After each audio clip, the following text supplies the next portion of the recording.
स्वागत आप सभी का YouTube channel knowledge TV Haryana से। अभी अभी 5 बड़ी घोषणाएं सामने आ रही हैं। बड़ा झटका, महिलाओं के लिए बड़ी घोषणा, युवा किसान सभी के लिए बड़ी घोषणाएं। सभी हरियाणा वासियों के लिए दोपहर 3 बजे तक सारी महत्वपूर्ण घोषणा योजना ऐलान। हरियाणा की सबसे तेज सबसे सटीक जानकारी के लिए चैनल को सब्सक्राइब करना ना भूलें। तो चलिए देखते हैं हरियाणा सरकार 5 नई घोषणा आदेश ऐलान। पहली बड़ी घोषणा, प्रदेश में महिलाओं के लिए बड़ा झटका। हरियाणा की बीजेपी की सरकार प्रदेश की सभी महिलाओं को 2100 रुपये नहीं देगी। यह लाभ सिर्फ आर्थिक रूप से कमज़ोर महिलाओं को मिलेगा। हालांकि भाजपा ने विधानसभा चुनाव में सभी महिलाओं को यह राशि देने का वादा किया था, जिसे सरकार ने लाडो लक्ष्मी योजना का नाम दिया था। चुनाव में भाजपा ने अपने संकल्प पत्र में 20 अहम वादे किए थे। इनमें पहला संकल्प इसी योजना का था। सबको रुपया न देने से 25 लाख महिलाओं को झटका लगा है। तो सरकार आगामी बजट में इस योजना के करीब 10 से 12 हज़ार करोड़ रुपए का प्रदान करने जा रही है। सरकार इस अहम घोषणा की पूर्ति के लिए फिजूल खर्ची और अन्य योजनाओं का खर्च घटा सकती है। तो भाजपा ने जो संकल्प किया था सभी महिलाओं को लाडो लक्ष्मी योजना के तहत प्रति माह 2100 रुपये, तो ये आप देख सकते हैं। तो अब लाडो लक्ष्मी योजना का लाभ 18 साल से लेकर 60 साल तक की महिलाओं को दिया जाएगा, क्योंकि इसके बाद बुढ़ापा पेंशन मिलती है। यह योजना उन गरीब महिलाओं के लिए है जिन परिवारों की सालाना आय 1,80,000 रुपये तक है। योजना की लाभार्थी को पीपीपी, जन्म प्रमाण पत्र समेत कई कागजात देने होंगे। तो यह 10 से 12 हज़ार करोड़ का सालाना खर्च। मुख्यमंत्री नायब सिंह सैनी निकाय चुनाव के प्रचार में कह रहे हैं कि सरकार लाडो लक्ष्मी योजना को लागू करने की तैयारी कर चुकी है। आर्थिक रूप से कमजोर महिलाओं को हर महीने 2100 रुपये दिए जाएंगे। प्रक्रिया तेज है। मार्च में बजट सत्र के बाद इसे लागू कर दिया जाएगा। इस योजना के लिए अलग से बजट का प्रावधान किया जाएगा। तो ये आप हरियाणा में महिलाओं को झटका भी कह सकते हैं। हरियाणा में सभी महिलाओं को नहीं मिलेंगे 2100 रुपये, सिर्फ आर्थिक तौर पर कमजोर को लाभ।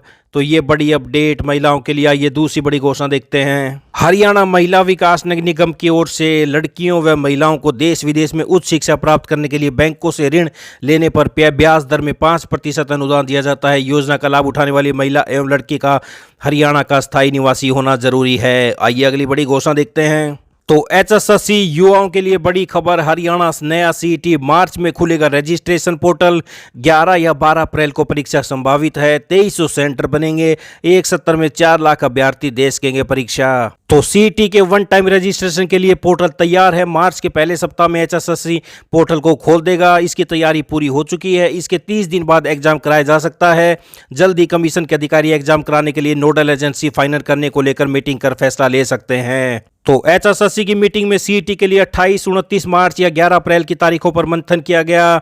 तो फिर बोर्ड की परीक्षाओं के कारण 11-12 अप्रैल को कराने की ज़्यादा संभावना बन रही है। एग्ज़ाम सेंटर की सिक्योरिटी रिव्यू होगी। फिर उसके बाद एचएसएससी खुद कराएगा या एनटीए से कराएगा या एनआरए से कराएगा, इसका फैसला होना भी बाकी है। सूत्रों का कहना है कि एचएसएससी के अधिकारी जल्द एनटीए व एनआरए से संपर्क करेंगे। इसी हफ्ते तय हो जाएगा कि परीक्षा कौन कराएगा। सरकार चाहती है कि हरियाणा के पास क्षमता है तो बाहरी एजेंसियों से परीक्षा क्यों कराई जाए, इस संबंध में भी आयोग मंथन कर रहा है। आइए अगली बड़ी घोषणा देखते हैं। हरियाणा में गरीब बच्चों के लिए बड़ी खुशखबरी। प्राइवेट में मुफ्त एडमिशन। चिराग योजना के तहत प्राइवेट स्कूलों में दाखिला लेने के लिए शिक्षा विभाग की ओर से शेड्यूल जारी कर दिया गया है। कक्षा 5वीं से 12वीं तक इस योजना के तहत प्रवेश लिया जा सकता है। इसकी प्रक्रिया 15 मार्च से शुरू हो जाएगी। 1 से 5 अप्रैल तक ड्रा निकाले जाएंगे। निजी स्कूलों को 15 अप्रैल तक दाखिला प्रक्रिया संपन्न कर सफल छात्रों की सूची नोटिस पर चस्पा देनी होगी। दाखिले के लिए निजी स्कूल विभाग की वेबसाइट पर 24 फरवरी से 7 मार्च तक सहमति दर्ज करवा सकते हैं। कक्षा वाइज घोषित सीटों का विवरण विभागीय वेबसाइट पोर्टल पर दर्शाया जाएगा। वह संबंधित विद्यालय 15 मार्च से नोटिस बोर्ड पर प्रदर्शित करेगा। सफल छात्रों द्वारा निर्धारित तिथि तक दाखिला न लेने पर रिक्त सीटों पर प्रतीक्षा सूची के छात्रों के दाखिले 16 अप्रैल तक किए जाएंगे। तो चिराग योजना के तहत दाखिले के लिए शेड्यूल जारी कर दिया गया है। कौन कौन इसमें ले सकता है?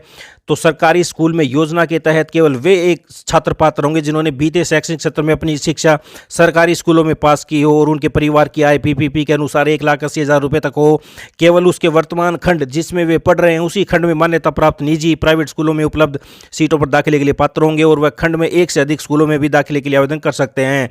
जिस मान्यता प्राप्त निजी स्कूल का अभिभावक छात्र द्वारा आवेदन पत्र दिया जाएगा वह स्कूल अभिभावक छात्र द्वारा रसीद जरूर प्राप्त करेगा। सफल छात्र का पिछले सरकारी स्कूल से स्कूल लिविंग सर्टिफिकेट लिया जाना अनिवार्य है। तो ये बड़ी अपडेट गरीब बच्चों के लिए। प्राइवेट स्कूलों में एडमिशन के लिए चिराग योजना का शेड्यूल जारी। प्राइवेट स्कूलों में दाखिले के लिए 15 मार्च से करें आवेदन। शिक्षा विभाग के मुताबिक 1 से 5 अप्रैल तक ड्रा निकाला जाएगा। अगर रिक्त सीटों से ज़्यादा आवेदन आते हैं तो ड्रा निकाला जाएगा। निजी स्कूलों को 15 अप्रैल तक करना होगा दाखिला। तो ये बड़ी घोषणा सभी के लिए। आइए अगली बड़ी घोषणा देखते हैं। राजकीय स्कूलों में अप्रैल से होने वाले प्रवेश अभियान में प्रवासी मजदूरों के बच्चों के आसानी से दाखिले हो सकेंगे। इस बार मौलिक शिक्षा निदेशालय ने नए सत्र से पहले आदेश जारी कर इन परिवारों को राहत देने का काम किया है। तो बड़ा आदेश जारी किया है। क्या है पूरी अपडेट? निदेशालय की ओर से आधार और बिना परिवार पहचान पत्र के दाखिल करने के निर्देश जारी किए हैं। तो इस कदम से उम्मीद है कि नए सत्र में राजकीय स्कूलों के शिक्षकों को बच्चों को दाखिल कराने में आसानी होगी। प्रवेश उत्सव के दौरान शैक्षणिक सत्र वर्ष 2025-26 के लिए सरकारी स्कूलों में प्रवासी मजदूरों के बच्चों के लिए दाखिला लेना आसान हो जाएगा।